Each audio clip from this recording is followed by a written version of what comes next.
get to the gate and he opened the door and let me in. Right. I don't want to barely make it in. Yes. I want to walk in with joy and peace. All right. I want to walk in to receive my crown with dignity. All right. I don't want nothing to hinder me because people can hinder you. All right now. People can hinder you from getting to the end. Yes. When you're in a race, when you see the marathon, when they are running and they have their lag behind them, and they got the baton in their hand, and they began to run swiftly. And if you hear a distraction and you begin to look back, you begin to lose your footage. You get slower. The next thing you know, the one behind you have caught up with you and passed you by. That's why sometime in the church we see people that come in at a later time, but yet they persevere and get beyond you because you are stagnated. All right. You're sitting on the sideline. It's time to get off the sideline. It's time to get in the race. The race is going. We need to get in the race and start running because we're running for a crown. Pastor has to run for his crown. I have to run for my crown. Because I know when the end comes, I want the Lord to say, well done, thou good and faithful servant. You've been faithful over a few things. Come on up. I'll make you ruler over many. We got to keep on striving to be what God wants us to be. God is a good God. God is a merciful God. He let us know in the scripture also as it go on, Paul illustrates the champion mindset. It's required for faithfulness. You got to be faithful. Be faithful. Without faith, it is impossible to please God. So we need faith in the race. If you're running, have faith to believe I can complete this.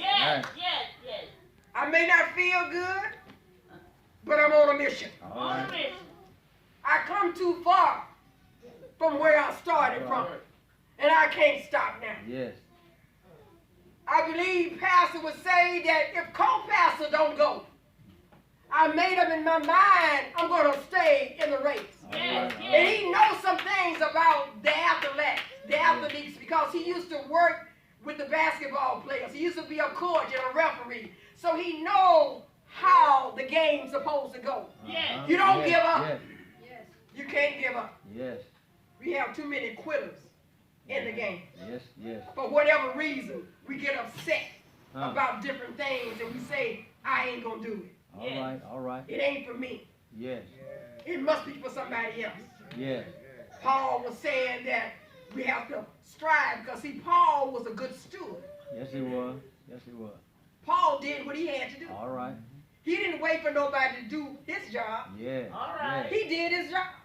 So if you're called to do something, do what you've been called to do. That's all you have to do. Just work and do what God has called you to do. The race that Paul prepared himself for, the race that all Christians need to prepare themselves for, we have been called by God, for which he sacrificed all things. Paul, he had everything he needed. Paul spoke many languages, but yet he didn't allow that to give him a big head and exalt himself above everybody else. He knew where he stood. It ain't about what you can do and who you are. It's all about whose you are, and you are a child of God. You are. Keep your mind and your eyes on the prize. Lord. Paul also knew that he ignored or treated lightly his mission. He would not receive from God the victory crown for service, having seen some of his close friends forsake him. Now in 2 Timothy 4:10, his friends, if you read that, where they went another way. They didn't go where they had. It was like Jonah. Supposed to go to Nineveh, but he went somewhere else. A lot of us, when God called us to do something, instead of going where God say go, you end up going somewhere else and you miss your blessing. Amen. How many times have you had things deleted out of your life? You have your numbers on your phone and something happened to your phone and then you go and look for the numbers and it's just blank. Ain't nothing there no more. You get real upset because you done lost all of your contacts. Yes. Or when you see them, tell them, give me your number again. Uh-huh. But don't lose your connection with God. All right. All right. Don't lose. It is dangerous Yes, it is. to lose your connection with the Lord. Paul also knew that, Paul, he said that having seen some of his close friends, which was in 2 Corinthians 4:10, Paul standing in the Christian community, the apostle's overwhelming passion was to fulfill his mission at all costs. Even if it meant death, he was going to fulfill his mission. Yes. Yes. Because he had a charge to keep. Yes. And a God to glorify. Yes. Regardless of his or her state, you must stay faithful no matter what you go through. It might be sickness, it might be the loss of a loved one, it might be the loss of a job, but know that God is still the source. Yes. Know that God is in control. All right. God will not allow us to go through anything. He said, I won't put no more on you than you can bear. So whatever you're going through is only a test. Yes, it is. It's only a Thank you, test. Jesus. Thank you, Lord. It might seem like, woe is me, Yes. but why not me? All right. Because when I come through this, I shall come forth All right. Right. as pure gold. That's All right. right. All right. And don't criticize me now, That's right. because God is not through All right. working on me. All right. Every day brings about a change. Yes. Yes. Every day is sweeter than the day before. That's right. Every opportunity I can get closer to God. Amen. Paul's spiritual training was the very best available. Uh-huh. Yet he did not assume that he would automatically preserve to the end of the race. He didn't know if he was going to make it to the end, All right. but he was determined. Determination. Yeah. We need to have determination. Yes. What are you determined to do in this walk of life? I remember when I was a child, we used to go to church on third Sunday, and our parents would sing a hymn, and they would say, get up because you're going to tell your determination. And every child would get up and say, my determination is to make heaven my home. Yeah. And that was all we knew.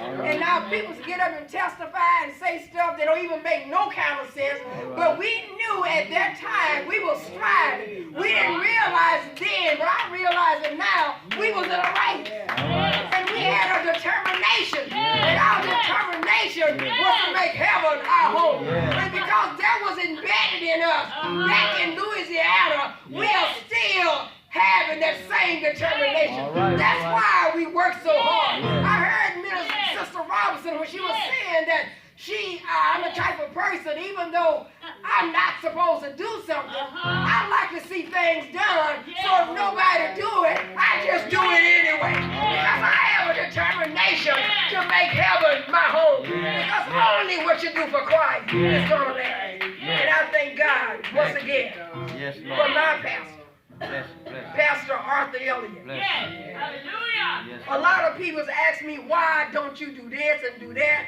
I say, I have to ask the pastor. Yes. Yes. I ain't no fool. God made him the head of Cornerstone. Yes. He didn't make me the head of Cornerstone. All right. I'm only here if he can't do what he's supposed to do, All right. and he give me the charge to do what I'm supposed to do. Yeah. I sit back and help him and push him to do the things God has called him to do. Yeah. He didn't call me to be the pastor. Amen. Amen. He called Pastor Elliott. All right. Some people say, well, you've been preaching longer than he has. So what? The Lord showed me that even though I had been preaching longer than he had, God called him before he called me. All right. Well, what are you talking about? He was born in November and I was born in December. All right. We both was born the same year, but he came before I did. So God called him while he was yet in his mother's womb. So he is still the head. And I treat him as the head. Yes. Yes. I even go to him sometimes I want to go buy something and I say, I want to get this. He said, well, don't you have some money? I said, no, I ain't got no money. He said, well, you got a card. That's all I be wanting to hear. He gave me the go ahead. So it's a way to do anything. You don't just do something because of who you are. You do it according to the order that God has assigned it to you. God made him the head.